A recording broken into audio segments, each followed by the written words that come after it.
Hi guys, welcome to the first episode of Aussie Asian Punter Tips.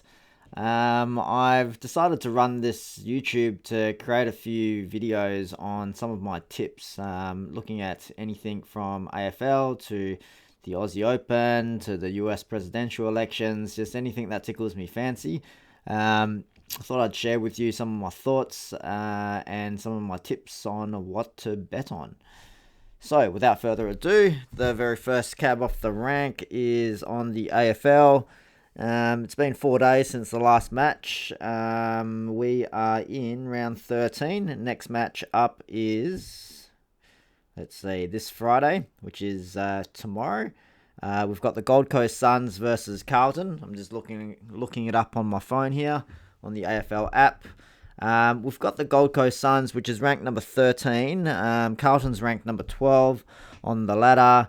And the odds are actually a little bit skewed towards being in favour of Carlton. You've got Carlton at short at $1.50, and Gold Coast Suns paying out at $2.60. This is a very interesting game. I actually think the Gold Coast Suns are priced a bit unfairly here. There's a few factors. I believe that the turnaround time, they played only on Monday, which was a couple of days ago. I think that's a huge factor into why they're so long. After watching the Gold Coast Suns throughout this season, I think their young talent is actually quite poised to pick it up on a quick turnaround basis. They've got a lot of young players in their team who I don't think need the full 7 days to recover. You've got other teams like Geelong who have a lot of older legs in their team, which may need to rest and recover with a few extra days. I think the 4-day turnaround for them is going to be a challenge, especially because they have to fly to Darwin. This is a Indigenous match up in Darwin. It's going to be interesting. I think the punters have got this wrong. I don't think they should be that long at $2.60. I think there's value there. The Gold Coast Suns last year they were bottom of the ladder. This year they've continuously surprised round after round every time they go up against any teams where they've been written off as the underdog. They've seemed to have turned it around and really blown out a lot of people's tips. So I'm going to go with the Gold Coast Suns. Would I go heavy? Probably not. But I genuinely think they're a chance to beat Carlton. Carlton have been running very inconsistently this season. Some of the games that they were supposed to win, they've lost. And then they've also outshone on occasions. They're an up and down team, very unpredictable. Inconsistency is high.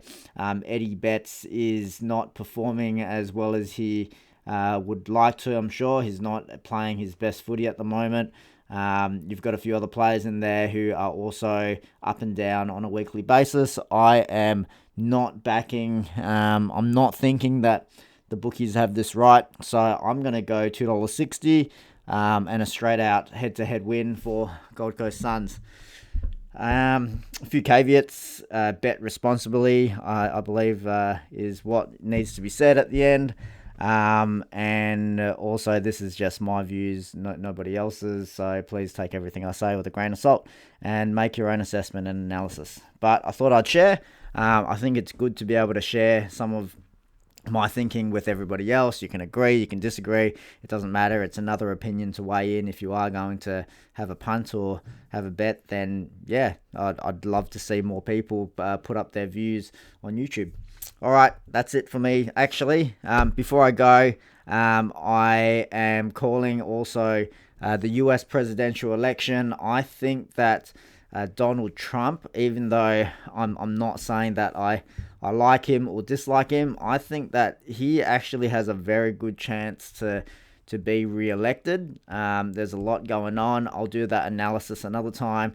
Today is about the AFL, but yep, just keep that in the back of your mind.